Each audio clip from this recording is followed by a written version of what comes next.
Star Pawan Singh और नर्मदा मल्ला के साथ एगो बहुत बड़ा गाना आइल बा। जैसे कि एगो भोजपुरी में गाना आए रहे लाल घाघरा, ओमे नर्मदा मल्ला नजर आए रहे। तो फिलहाल बतावे वाला बात बा कि नर्मदा मल्ला और पावर स्टार पवन सिंह के फिर से जोड़ी एगो देखेला मिली, जो उनकी बहुत बेहतरीन सॉन्ग होखे वाला बा। और बहुत तेजी से ये न्यूज लीकेज हो गई बा और बतावल जाता कि जे तरीका से बम ब्लास्ट होखे वाला बा, दिल पर सबर। भोजपुरी में जब बड़ा बड़ा प्रोजेक्ट होखला त नर्मदा मल्ला जैसन कलाकार के बुलावल जाला। वही पे देखे वाला बा पावर स्टार पवन सिंह जे तरीका से लेट से ही गाना परोसलन, लेकिन बढ़िया और साफ सुथरा छवि के गाना परोसलन। Power star Pawan Singh late आवलन लेकिन परफेक्ट आवलन। एह तरीका के शब्द भोजपुरी में लोग यूज कर रहल बा और पावर स्टार पवन सिंह के लागता कि ई गाना के जो क्लिप बा, जो फोटो बा, वायरल होता सोशल मीडिया पर। कहीं ना कहीं हमें लागता कि बी प्राक ए में नजर आवे वाला बरन।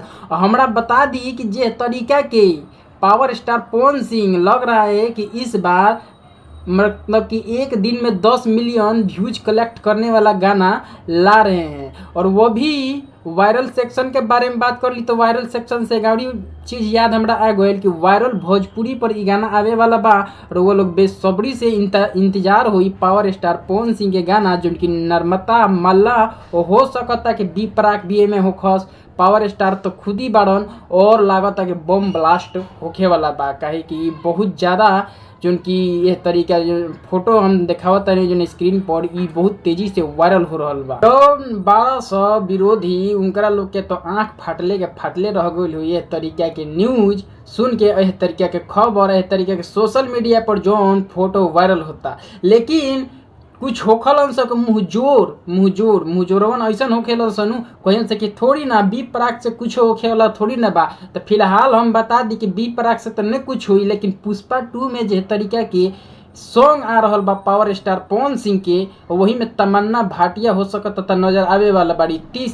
दूसरा बात ई बा कि शाहरुख खान, सलमान खान, आमिर खान, ये लोग वेट करता हम लोग पावर स्टार पवन सिंह से कब गाना लिया जाए और अपने मूवी में डबिंग कराया जाए। तो अब बता दी कि कितना पावर स्टार पवन सिंह एक बार गाना साइन कइले बड़े और ये तरीका के बहुत ज़्यादा भोजपुरी में तबाही मचल बा। विरोधियन के तो हमारा लागता कि बुखार लग गई बा। और वहीं पे बात कर ली हमरा धुरेंद्र बिया कि हमारा लागता कि नाहियो तो रिकॉर्ड गिनीज ऑफ बुक में रिकॉर्ड कायम करवा ले हुई नातना ने गाना गा दिले बरन, लेकिन ये तरीका के छवि अभी तक ना बना पइले। हातना गाना गायला के बाद भी, हातना बड़का ट्रेंडिंग स्टार होला के बाद भी ये तरीका के छवि नइखन बना पावत। तो उनका से गुजारिश रही कि भैया कुछ अलग ही काम करो और कुछ बढ़िया ही काम करो, ताकि तोहरों भी बॉलीवुड में कुछ नाम होके और छापरा के नाम रोशन हो। बता दी कि बॉलीवुड के स्टार कोई भी इंडस्ट्री से अपने भोजपुरी इंडस्ट्री में आते हैं तो उनको पावर स्टार पवन सिंह ऐसा आइटम सॉन्ग दे देते हैं जो कि एक मुकाम कायम कर जाता है और बहुत हिट और ब्लॉकबस्टर हो जाता है। वहीं पे पावर स्टार पवन सिंह का कहना था कि आप अनुमान न लगाइएगा, उसको हम भोजपुरी में नचाएंगे और समझिए कि किसको किसको नचाएंगे। अभी तक तो फिलहाल देखेला रुआ लोग के मिलते हुए सनी लियोन जैसन, नर्मदा मल्ला हो गई, सोनू निगम, फिर से रुआ बी प्राक आवते बारन, हो सकता था गुरु रंधावा और हनी सिंह से मीटिंग चलते बा, अब बाँच के गइल बा। बता दी कि छठ के सीजन चल रहा बा, वही में पावर स्टार पवन सिंह के अभी तक कोनो गाना रिलीज ना भइल हो।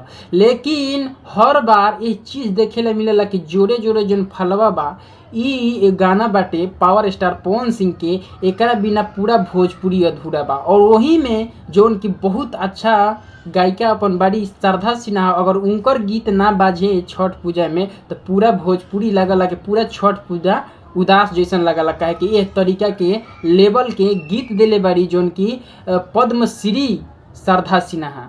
जे तरीका के गाना पावर स्टार पवन सिंह के ट्रेंड करता छठ के, तो हो सकता कि ओह तरीका के डबिंग उबिंग चाहे ओह तरीका के गाना फिर से पावर स्टार पवन सिंह लावे के कोशिश करो। कहल जाला कि power star Pawan Singh late ही सही लेकिन परफेक्ट चीज़ परोसते हैं ऑडियंस को, तो इंतजार रहेगा ऑडियंस को और इस तरीके का गाना आपके बीच में जो कि पावर स्टार पवन सिंह लेके आएंगे। हमनी के जोन बा बिहार के सबसे बड़ा पूरा साल के सबसे बड़ा छठ पूजा मानल जाला, काहे कि यह चीज़ के और यह पर्व के लोग के बेसब्री से इंतजार रहला। तो फिलहाल हम बता दी कि पावर स्टार पवन सिंह के लेट से ही गाना लेकिन परफेक्ट गाना जरूर आई और जरूर रुआ लोग एक गाना आवो चाहे 2 आवो लेकिन परफेक्ट चीज़ है।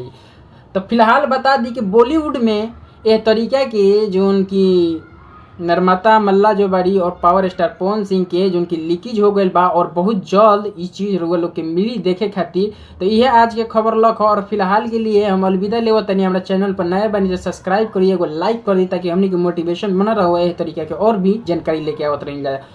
जय भारत।